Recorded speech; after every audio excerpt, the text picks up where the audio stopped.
When the trailers are this tight, you've really got to go really slowly and basically wait until it stops moving, waiting for the crunch. Good luck. Ooh, it'll be alright. Just come out real gentle and you'll be alright. So today we're on one of these bays that as you back up, it automatically picks up. It picks itself up, jams itself between the wheels, so it keeps you on the bay.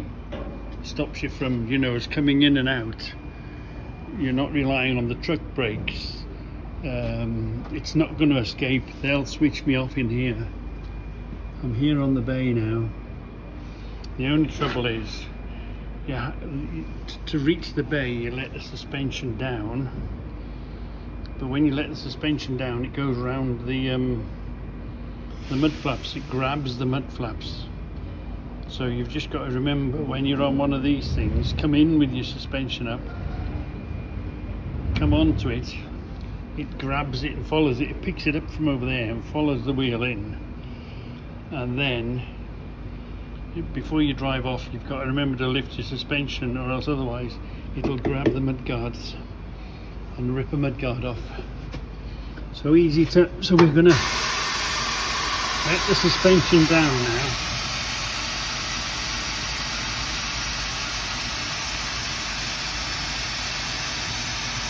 The airbags going down.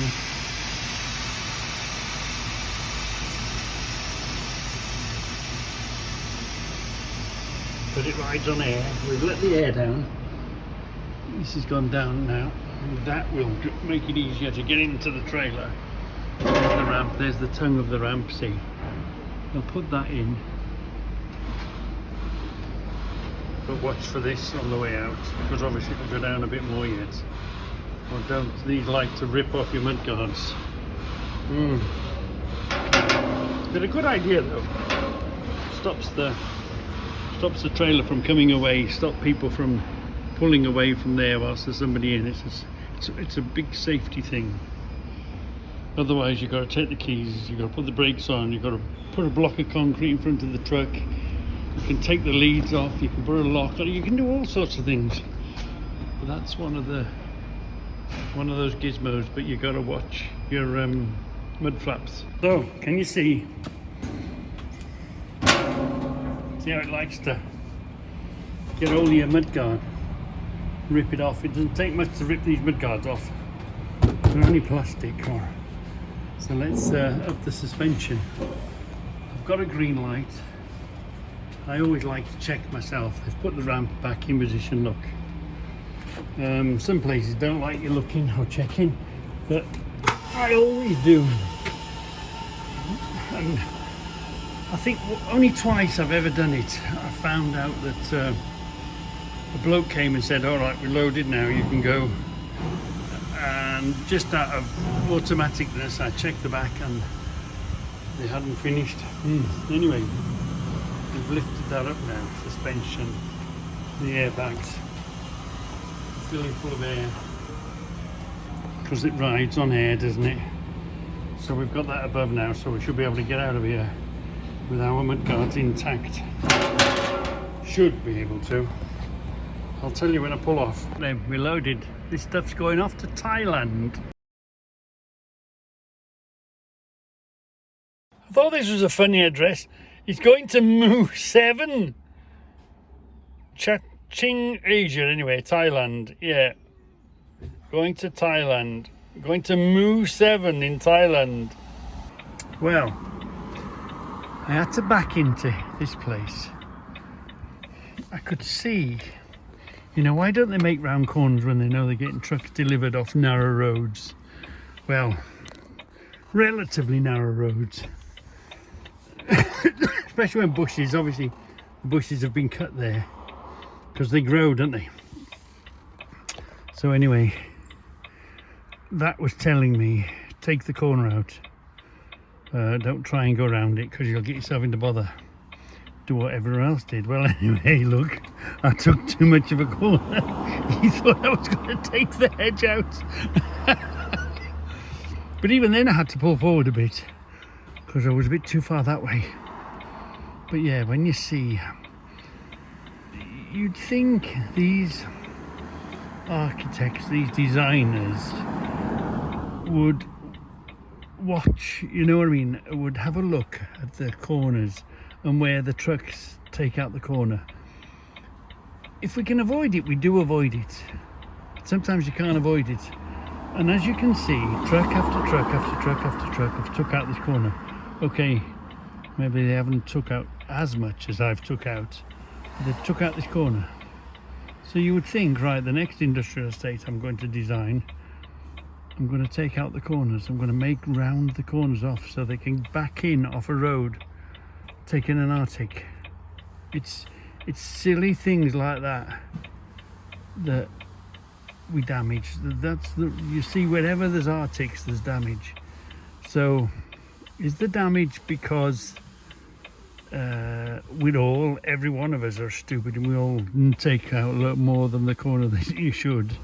Or is it just a fact that these people that design, that make the roads, that design the roads, the planning, the whatever, just simply don't take into account that these places deal with trucks, and the trucks are getting bigger and bigger and bigger and bigger.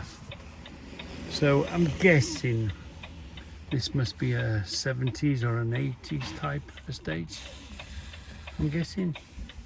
It's not that modern, but they still do the same mistakes. I can take it to some of the modern estates that they're making now are really, really tight.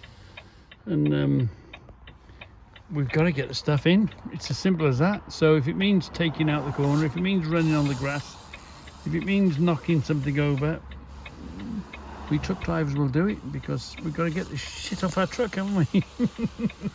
But yeah, I shouldn't have really took that much. You can see that mark that I've come in on. I should have just took a little bit. But once you're committed and you're going, and as long as you're not doing any other harm, you know.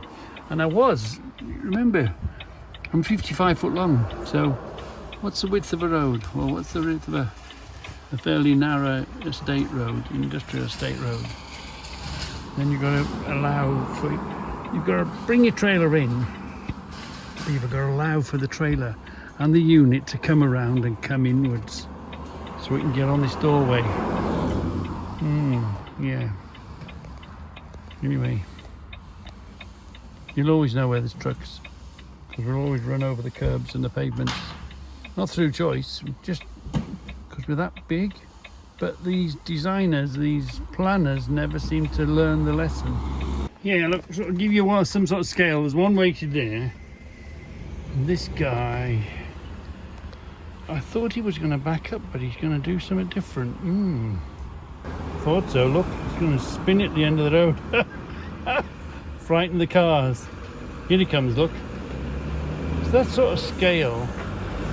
It looks like you've got space, but you know, you haven't got space really.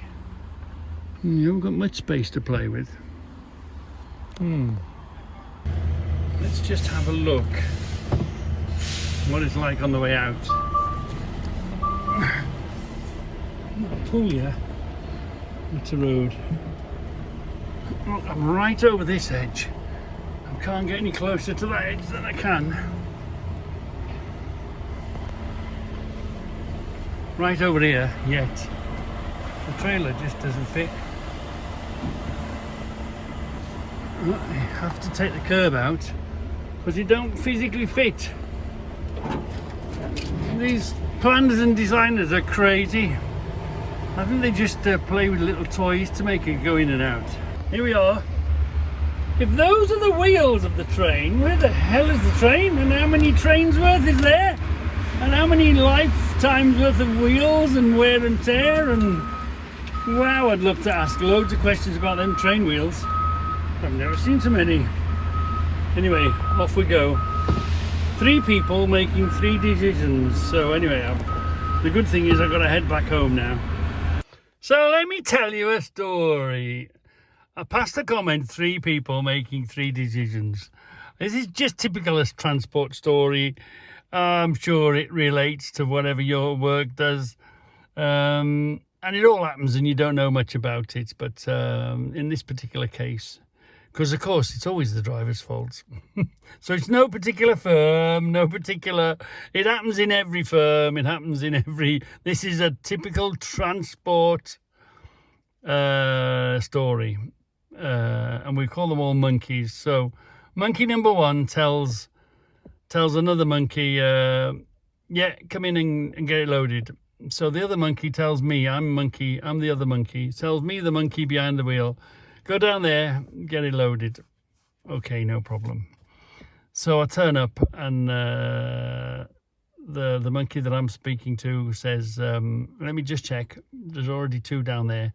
It's nearly going home time. You won't get loaded. So he rings his monkey, and his monkey says, no, we'll do these 2 and then it's time to go home. Okay, so he passes the message on to me, right, go home, we're not going to load you. Fine, okay, no problem. So that was good for me because I was getting home at a reasonable time anyway. I rang my monkey. My monkey says, hold on a minute, blah, blah. The monkey that he was talking to said, blah, blah, blah. Go back and tell him, blah, blah, blah, blah, blah. So anyway, because I'd come off site, I'd gone out of the way, just round the corner. I knew there was a place where I could go out of the way. Anyway, I rang up. I said, the people I'm talking to have said, go away. Hold on, go back to them. So anyway, I go back to them with the information I'm given. The good thing about these mobile phones, you can pick the phone up. I always hand the phone over, and I hand the phone over and speak to the man that I'm speaking to, and he gets the information, because they never believe the driver. No, monkeys in offices never believe the driver. Anyway, fine, okay, bring it back. And then I get, well, if you'd got there quicker, if you'd found an extra gear in the gearbox, blah, blah, blah. Now, I'm old enough and ugly enough that to tell them all, they can all go and do the Macarena, you know what I mean? But you can see how that type of, how the monkeys could put pressure on a driver. And a driver would have his foot down and he'd be weaving in and out. He'd be rushing, trying to get anywhere. And that's when mistakes and that's when accidents happen, because you're putting pressure on drivers.